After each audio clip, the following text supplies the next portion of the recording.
on the barrel of the lens is so powerful to me. It's the only time she reverses the gaze and goes right down the barrel and says, okay, I dare you. Fine, you want me to put a bow in my hair and dress up like a little girl now? Fine, I got it. I'll do it.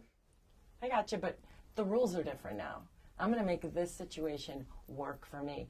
And to me, it was a happy ending because Violet wins.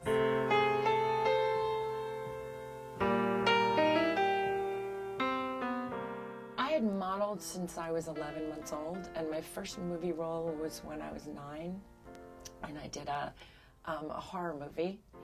They needed a little girl who sort of becomes the sort of focal point in this murder. I had been modeling for almost 9 years at that point, and had really understood the captured moments, but there was no fluidity to them. Because every moment is just a capture. You know, you have to get it at the right time, and you stay in a position until it's captured from you. Whereas when I was on the film, it was so much fun to be able to put movement in all of it and embody something. And it was a crazy horror movie, which it wasn't scary to make at all. You know, I was in a room locked and there were rabid dogs, you know, trying to kill me, and of course I was never in a room with any dogs. You know, they shot me and then they shot the dogs, and when I saw the movie I was terrified. I was like, wow, this is like magic.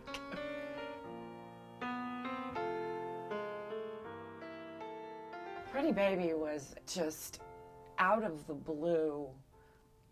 I was called in to this sort of loft-like space in New York, downtown.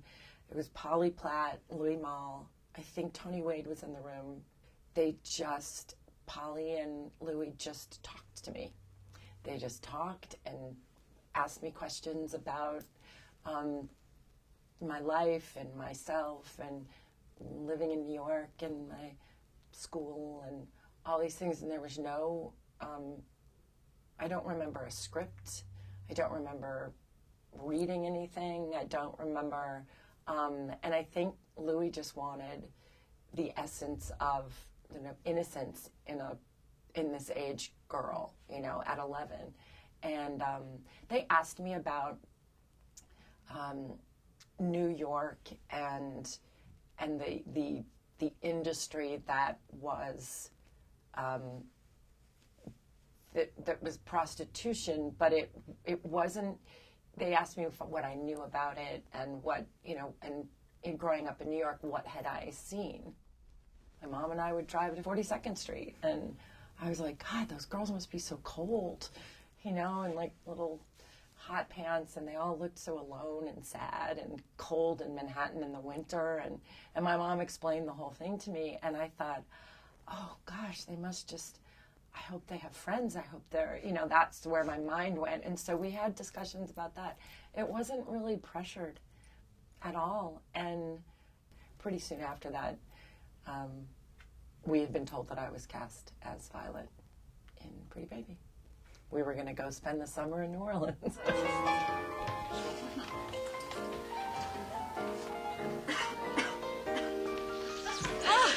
I really would love to say that I did a lot of homework and a lot of prep work.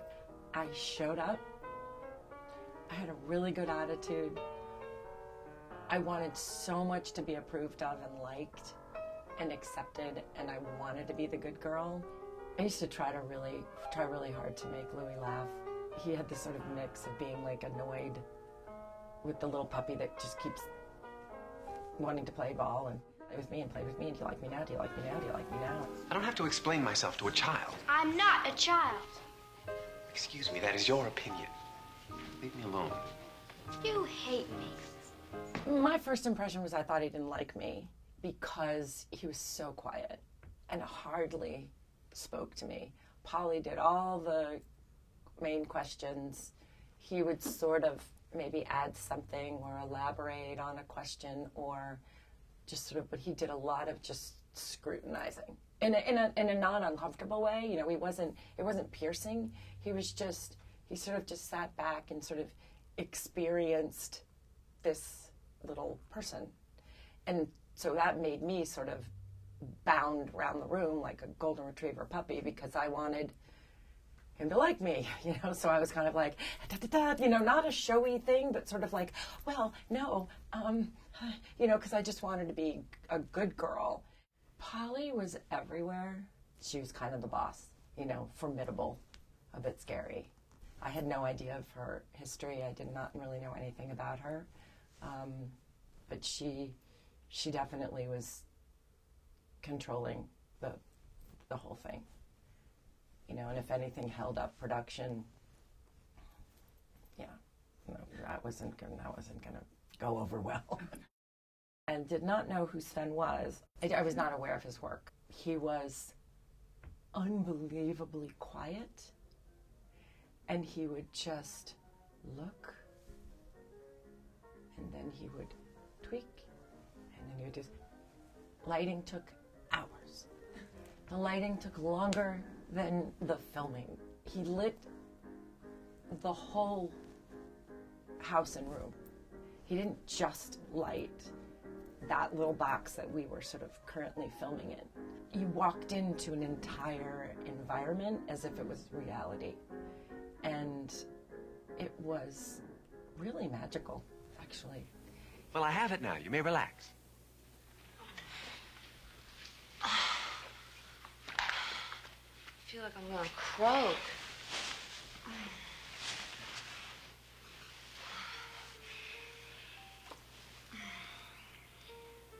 Violet, honey, go get us a drink. I didn't learn from Susan insofar as she did not take me under her wing.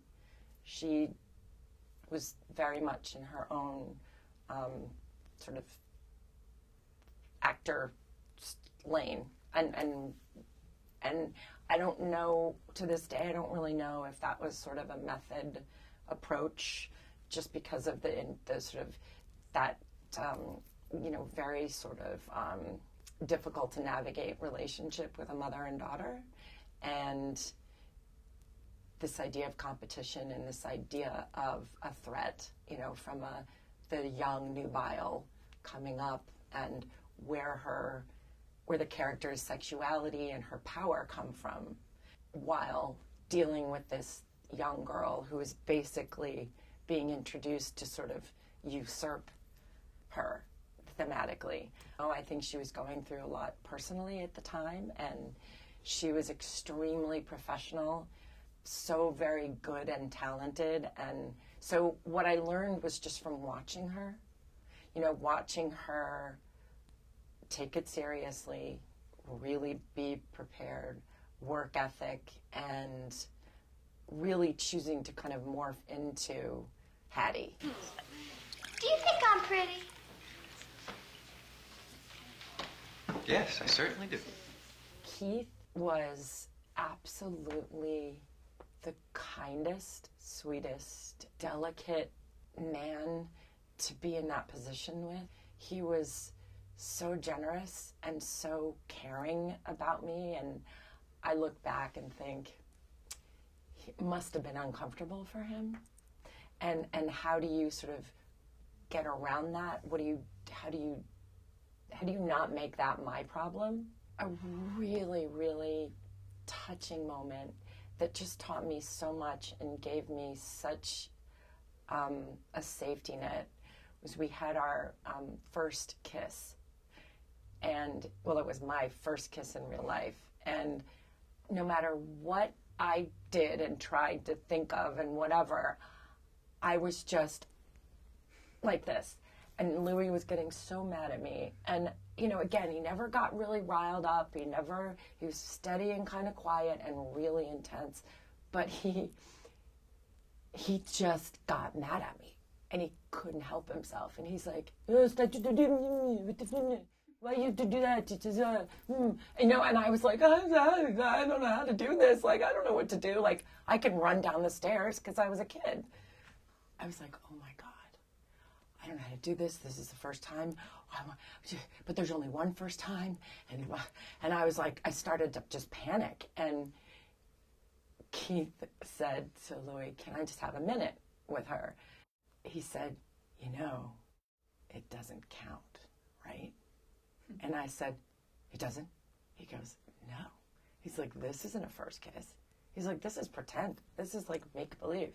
He goes, make-believe doesn't count. He goes, it doesn't count. And I was like, oh, really? And he's like, yeah. That was fine.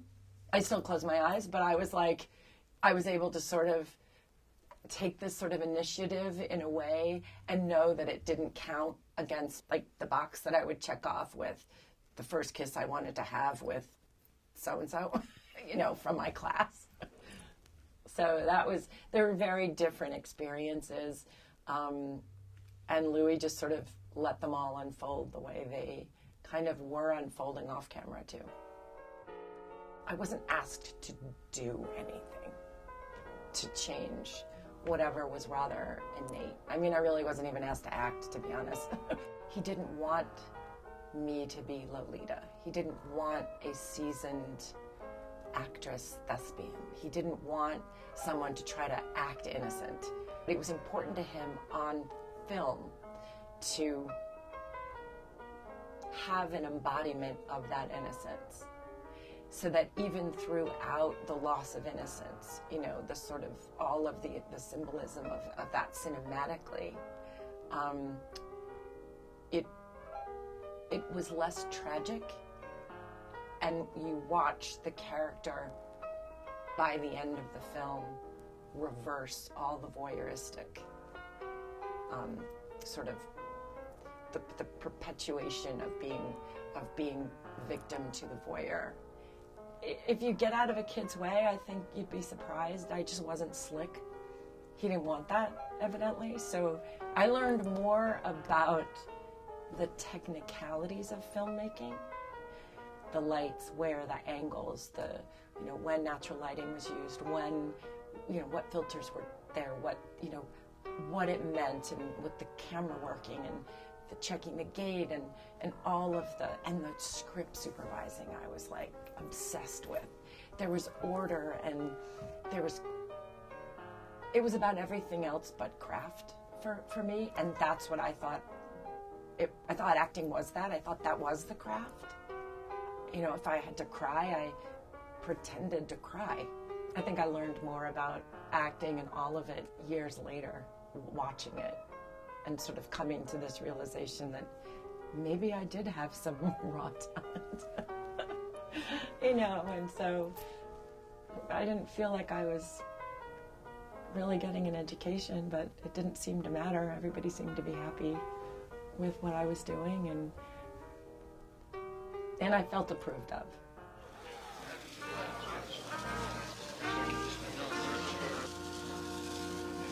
We finally wrapped on my birthday, my 12th birthday, and the wrap party was that night, and my mom said, well, what do you want to do? And I said, I want a haircut. So she's like, all right. She gave me money. I went to a salon by myself, and I told them to chop off all my hair. And I knew that if I cut off all my hair, we wouldn't be able to do reshoots. And I was like, I am making this impossible because I'm done. This has been over 4 months of 24/7, in the heat, in New Orleans. And I'm ready to be done. And the release of the movie was horrible. Here we are in Cannes. It's a mosh pit, and it was this really weird mix of obsession and attack and hatred. And then it's heralded and it wins the main award. And how are you can kind of do it because you're in Europe, you can kind of celebrate it. But we were only there for a few days. I thought America was going to greet us with open arms. I thought here we were coming back from Europe where the real artists are, I was going to get nominated for Academy Award just like Tatum had done in Paper Moon, and they just crucified us. I mean, by the time we landed, and I mean, the uproar and the anticipation of it, and they were just lying in wait, just waiting to cancel, the original canceling. You know, I just thought quitting was probably the best thing to do. Well, I'm leaving, and you won't have anyone to photograph anymore. I didn't, you know, that's weird. It's a little emotional. That's so interesting. Wow. Oh, excuse me. I should have acted this well on camera. I never thought that I did a good job. And then later, years later, after studying it, you know, and researching Louis Malle and becoming a French major and sort of going into this very analytical, cinematic, the symbolism and all of the sort of the artistic tools that were used to really convey this piece of art, you know. I then saw what he wanted from me, and I then realized that there was a raw talent in there, and he just wanted to get out of its way. The title of the thesis was, you know, very lofty. Of course, I thought it was extremely intelligent. It was the voyage from innocence to experience, shown textually throughout the films, throughout these two films. And I compared La Commusia, and then I compared it to La Petite. So, and all my research was done in French, so that was part of the thesis. But the argument really wasn't about that. It was just saying this true auteur has had this theme throughout every oeuvre, you know, that he made, that came forth from him. You know, I mean, Voir les Enfants was exactly that, a little bit more autobiographical in a sense, but through war, through sexuality, through all these different sort of factors that kind of come into a young innocent's life is a real theme that he really just carried through, I think, in his career. I needed to find a way to understand and really reconcile with what I always believed was one of the most beautiful films I'd ever seen. And I was in it, but was so raked over the coals for so long. I needed to take back the ownership of my experience in this film and the film, because for decades, people lost the point. You have no idea what you might have done. I didn't do anything! You couldn't make a movie like Pretty Baby today. I don't know if it's enduring as much as it's been waiting for people to catch up and for its true value to be appreciated and seen, you know, and look at it as a piece of art, because it really is. The performances are just so in the pocket from every single person, and it's time. I'm so pleased. You know, it doesn't do anything in my life, you know, as far as that's concerned, because I found my ownership of it through writing a thesis on it, and through tricking Louis into thinking that the interview was going to be the next day, but I called him the day before in France because I knew he wouldn't think I would do that. And so I nailed him because he kept avoiding my interview. And I was like, I am not going to get an A on this thesis unless I get an interview with you. I am now 21. I am not 11. You've got to acknowledge me. God, a year or 2 years later, Sam Cohen called me and said, Louis wants to take you to lunch at the Russian tea room. And I was like, I never heard from him. I didn't think he read my thesis. I thought if he had read it, he hated it. He takes me out to lunch and I'm like sweating. I'm so nervous, you know. And he said, I read your thesis. He said, I never got around to it. It was underneath a pile of stuff, and I'm sorry I didn't get back to you early enough. And I'm thinking, thank God I got the interview, because this was my whole academic career was, you know, based on this moment. And he said, I'm so impressed, and I think you should turn this into a book. But it was just this stamp of approval that I didn't realize I had waited for so many years. You know, he was fine and sweet with me, but he never really directed me. He never really said, good job, that was really good, how do you feel? It was like we would move on.